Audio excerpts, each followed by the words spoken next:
Assalamualaikum warahmatullahi wabarakatuh. Bismillahi wassalatu wassalamu ala rasulillah Muhammad ibn Abdullah wa ala alihi wa ashabihi wa man wala wa ba'd. Empat golongan yang dirindukan syurga. Saudara-saudara, Rasulullah baginda Nabi sallallahu alaihi wasallam bersabda, syurga akan merindukan empat golongan, yakni orang yang gemar membaca Al-Quran. Yang kedua, golongan orang yang pandai menjaga ucapannya. Yang ketiga, golongan orang yang mau memberikan kepada mereka yang sedang lapar. Dan keempat adalah golongan orang-orang yang mau berpuasa Ramadan. Nah, dari dua hadis di atas tentunya kita tahu bahwa jika kita menginginkan bagian dari ahli syurga, maka marilah kita bersegera untuk ambil bagian dari keempat golongan tersebut. Paling tidak jika ada kesempatan melakukan salah satu di antara keempat hal tersebut, kita berupaya sekuat tenaga untuk melakukannya. Pertama, golongan orang yang gemar membaca Al-Quran. Ketahuilah bahwa syafaat sebenarnya dibagi ke dalam dua bagian. Syafaat dari baginda Nabi besar Muhammad sallallahu alaihi wasallam dan syafaat Al-Quran. Artinya bahwa setiap umat baginda Nabi besar Muhammad sallallahu alaihi wasallam yang tergolong orang mukmin akan mendapatkan dua kesempatan untuk diselamatkan. Paling tidak dengan membaca Al-Quran kita dapat syafaat dari Al-Quran tersebut. Dan jika tidak bisa demikian, paling tidak hati kita tidak condong kepada yang lain dalam ibadah kecuali hanya menyembah Allah Subhanahu wa taala. Baginda Nabi sallallahu alaihi wasallam bersabda, barang siapa yang mau membaca Al-Quran, maka sesungguhnya ia akan menjadi penolong baginya di hari kiamat. Yang kedua, menjaga lisan. Penjagaan lisan menjadi satu di antara hal penting dalam hidup kita, yang dengannya kita akan selamat dan darinya pula kita bisa beruntung dan mendapatkan pahala.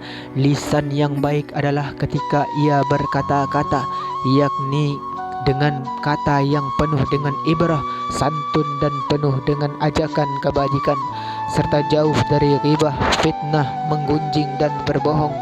Maka benar kata-kata bijak dari para ulama bahwa keselamatan manusia terletak pada penjagaan lisannya.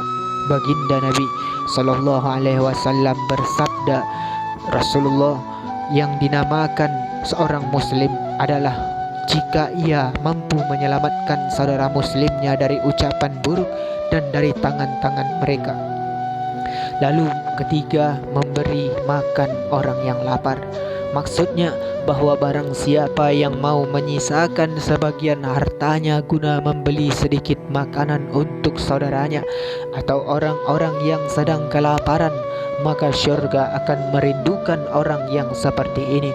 Padahal lain diungkapkan bahwa seorang pemberi makanan kepada mereka yang sedang kelaparan seperti ini dipuji oleh Allah Subhanahu wa taala dan Rasulnya sebagai pembuat perbuatan baik yang berbalas pahala. Sungguh Allah dan Rasulnya sangat menyukai perbuatan yang demikian.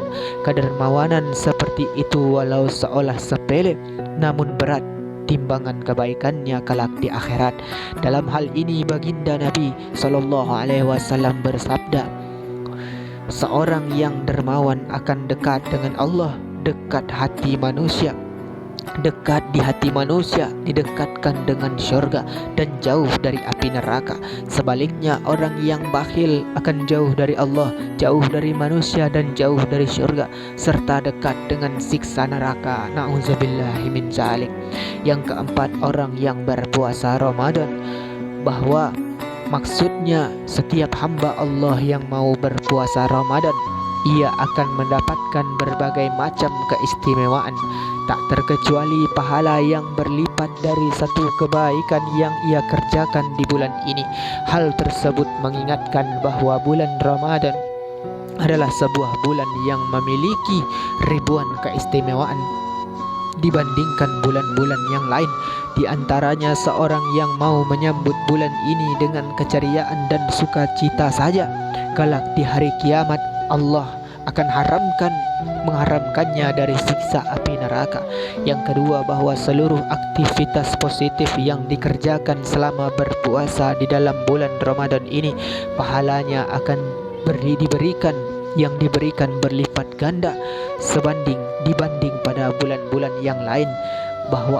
Yang ketiga, bahwa Allah sangat mencintai orang-orang yang mau berpuasa Ramadan, yang di dalamnya terdapat dua kabar gembira, yakni saat berbuka puasa dan saat nanti di akhirat dipertemukan dengan Allah Subhanahu wa taala, sebagaimana baginda Nabi besar Muhammad sallallahu alaihi wasallam dalam sabdanya, bahwa bagi seseorang yang melaksanakan puasa, maka ia akan memperoleh dua kegembiraan, yakni pertama saat ia berbuka puasa, dan yang kedua saat ia bertemu dengan Allah Subhanahu wa taala di akhirat. Allahu Akbar. Saudara-saudara yang dimuliakan oleh Allah Subhanahu wa taala, mungkin hanya itulah yang bisa kita bicarakan pada pertemuan kali ini. Mudah-mudahan ada manfaatnya. Kita akhiri dengan subhanallah bihamdihi, subhanakallahumma wa bihamdika, asyhadu an la ilaha illa anta wa astaghfiruka wa atubu ilaik. Wassalamualaikum warahmatullahi wabarakatuh.